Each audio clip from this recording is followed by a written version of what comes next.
Owning a casino sounds like printing money. Nobody warns you it can also print bankruptcy. Every year, thousands of dreamers walk into Las Vegas or Macau thinking one thing: buy a casino, sit back. Watch cash pouring forever. Almost none of them survive 5 years, and the ones who fail rarely fail because of bad luck at the tables. They fail because of numbers most people never bother to check before signing the deal. Here's the first secret nobody tells you. A mid-sized casino isn't a business you buy for a few $1 million. The real number starts around $100 million, and that's before a single card is dealt. Before a single slot machine lights up. Land alone can devour half your budget. In Las Vegas, prime strip adjacent land can cost anywhere from $5 to $15 million per acre, and a real casino resort needs 10, sometimes 20 acres. Just to fit the gaming floor, parking, hotel towers, and entertainment venues. That's before construction even starts. Then comes the part that quietly kills most dreams. A large-scale casino resort can cost anywhere from $500 million to $2 billion to build. The Cosmopolitan in Las Vegas cost roughly $3.9 billion to construct. Most first-time owners never even get close to that scale. And that's exactly why they collapse before opening day, buried under half-finished towers and unpaid contractors. But here's the twist almost nobody talks about. Construction isn't even the hardest part. Licensing is. Getting a gaming license in a place like Nevada or New Jersey can take 12 to 24 months. Sometimes longer. Regulators dig through your entire financial history, your business partners, even distant family connections you forgot existed. One red flag, one questionable investor, and your license gets denied after you've already spent tens of millions preparing. Imagine building a palace and being told at the door you're not allowed inside. This is the hidden trap of the casino business. You can spend a fortune on marble floors and gold ceilings and still never get permission. Now, let's talk about what almost nobody discusses on YouTube: the ongoing licensing fees that never stop. In Nevada alone, gaming license fees are calculated based on gross gaming revenue and can range from thousands to hundreds of thousands annually. Miss a payment, break a rule, and the state can shut you down overnight. No warning, no mercy. Once you're finally open, the real bleeding begins. Staffing a casino resort isn't like staffing a restaurant. You need dealers, pit bosses, surveillance teams, security, hospitality staff, chefs, cleaning crews, and compliance officers. A large casino resort can employ anywhere from 2,000 to 5,000 people. Payroll alone can hit $100 million a year for a major property. And that's before electricity, insurance, and maintenance. Speaking of electricity, a casino resort runs 24 hours a day, 365 days a year. Lights never turn off. Air conditioning never stops. In desert cities where temperatures hit 45 degrees Celsius, utility bills reach millions annually just to keep the illusion of endless night. So, how does anyone make money in this business? This is where it gets interesting. The casino floor itself isn't even the main profit engine anymore. Hotel rooms, restaurants, and nightclubs generate a massive share in cities like Las Vegas. Gaming revenue often makes up less than half of total resort income. The chips are almost aside.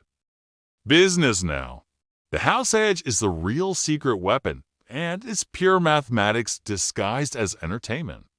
Every game on the floor is mathematically designed to favor the casino over time.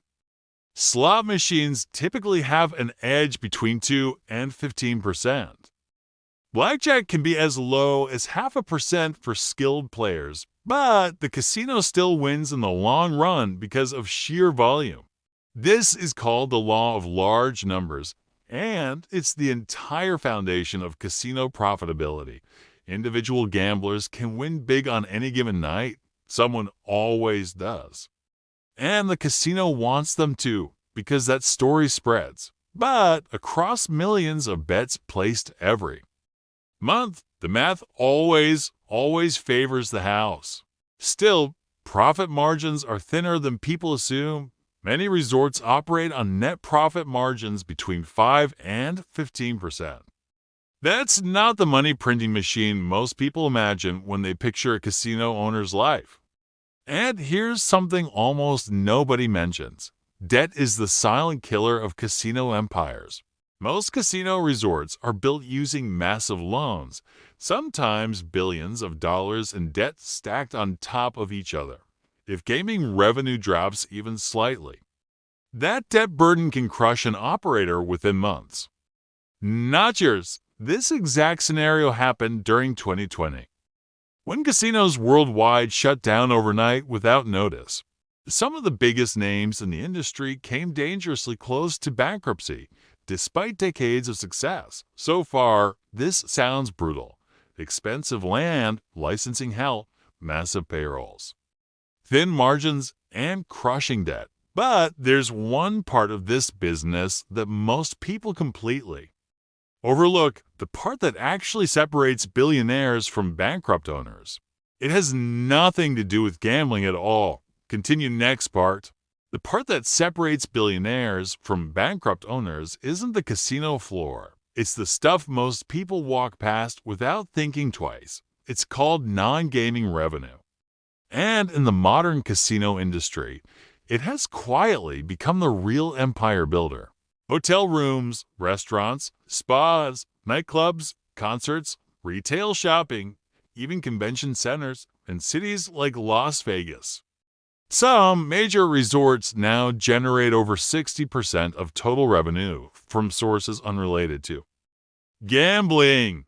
Here's why this matters. Gambling revenue is volatile. It swings hard with the economy, tourism trends, and competition from new resorts. But a hotel room, once built, sells almost every single night regardless of who's winning or losing at blackjack. This is the pivot that saved the entire industry after 2008 and again after 2020. Resorts that leaned so heavily on gaming alone got destroyed. The ones that diversified into entertainment and hospitality survived because people still wanted a room or a meal, even when they weren't gambling. Now, here's a secret. Casinos are engineered environments built by behavioral psychologists, not just architects. No clocks on the walls, no windows to the outside world. Carpets and lighting designed to keep you calm and alert at the same time. Even the layout of slot machines follows psychological mapping designed to maximize time spent on the floor, not just money spent. This isn't conspiracy talk. Major gaming companies use data analytics to study how long a guest stays and what triggers them to keep playing. Some casinos use loyalty card data to track player behavior to the minute, then send personalized offers to bring that specific person back. This brings us to one of the most profitable inventions, the loyalty program. It sounds generous. It isn't. Casinos aren't losing money on free buffets. They're investing in guaranteed future losses from players who keep coming back for the free stuff. High rollers, or whales, represent a tiny fraction of visitors, but can generate over 10 to 20% of a casino's win from table games. This is why casinos roll out private jets and penthouse suites for certain players. One relationship can be worth thousands of regular tourists, but whales are also the biggest risk. A single lucky night can cost a casino millions of dollars in one sitting.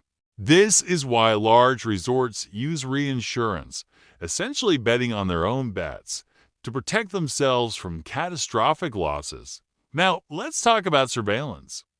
Every casino floor is watched by an extensive network of cameras, often referred to as the eye in the sky. Large resorts can operate thousands of cameras simultaneously, This isn't just about catching cheaters, it's a legal requirement. Casinos handle enormous amounts of physical cash daily, which means armored transport, secure vaults, and constant auditing. Every chip and transaction must be tracked to satisfy regulators and prevent internal theft, a constant threat most owners underestimate. Marketing is another silent expense. Competing for tourists requires constant advertising, celebrity partnerships, and world-class entertainment bookings. Online gambling and sports betting have completely reshaped this industry. Many companies have built digital divisions just to survive. The industry that built its identity on glittering physical palaces is quietly being reshaped by an app on someone's phone. So if land is expensive, margins are thin, and debt is dangerous, why do billionaires keep building bigger and bigger resorts? The answer to that question is the part almost nobody outside the industry actually understands. The answer is simple, and once you understand it, the entire casino industry starts making sense. Billionaires aren't really in the casino business. They're in the real estate and monopoly business. And gambling just happens to be the engine that funds it. Here's what that means. A casino license isn't just a permit to run slot machines. In most major jurisdictions, only a limited number of licenses are ever issued. Nevada, Macau, Singapore. And most markets deliberately cap how many casinos operate. This isn't an accident. It's the entire business model. When competition is legally restricted, whoever holds a license controls a market that cannot be flooded. This is why existing licenses can be worth hundreds of millions of dollars on their own. Separate from the building, the land, or the equipment. You're not just buying a business, you're buying permission that almost nobody else can get. This is exactly why casino empires expand into new cities so aggressively the moment a new jurisdiction opens. As gambling for the first time, whoever secures a license first often locks in decades of reduced competition, sometimes for a generation or more before another operator is allowed in. Now, let's talk about the second hidden pillar, vertical integration. The biggest casino companies don't just own the casino. They own the hotel, the parking, the shopping mall, the convention center, even the airport shuttle service bringing tourists in. Every dollar a visitor spends from arrival to departure gets captured inside one company's ecosystem.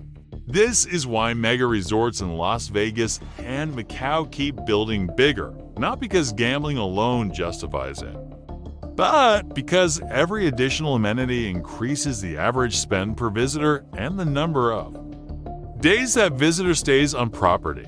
Some of the largest integrated resorts in Macau generate billions of dollars in annual revenue, with entire cities built around a handful of operators. Macau has generated several times more gaming revenue annually than the entire Las Vegas Strip, driven by this integrated resort model. But here's the risk almost nobody discusses: political and regulatory dependency. Because casinos rely on licenses, they are extremely vulnerable to political decisions. A change in government policy or new regulations can devastate revenue overnight, even for the largest operators. This scenario played out when Chinese authorities tightened regulations affecting Macau, causing gaming revenue to drop sharply within a short period. Operators who had spent billions found themselves at the mercy of policy decisions made entirely outside their control. This is the uncomfortable truth. You can build the most beautiful resort and secure the license, yet lose everything due to a government decision. So, is owning a casino actually worth it? For a small investor dreaming of buying a single property, the honest answer is almost certainly no. The capital required, well over $100 million, combined with long licensing timelines and thin margins, makes this inaccessible for an individual entrepreneur. For major corporations, Casinos remain profitable because they've turned gambling into one piece of a machine involving real estate, hospitality, and entertainment. The house always wins. But increasingly, the real house isn't the casino floor. It's the hotel tower, the mall, and the license in a government file. That's the real economics behind owning a casino.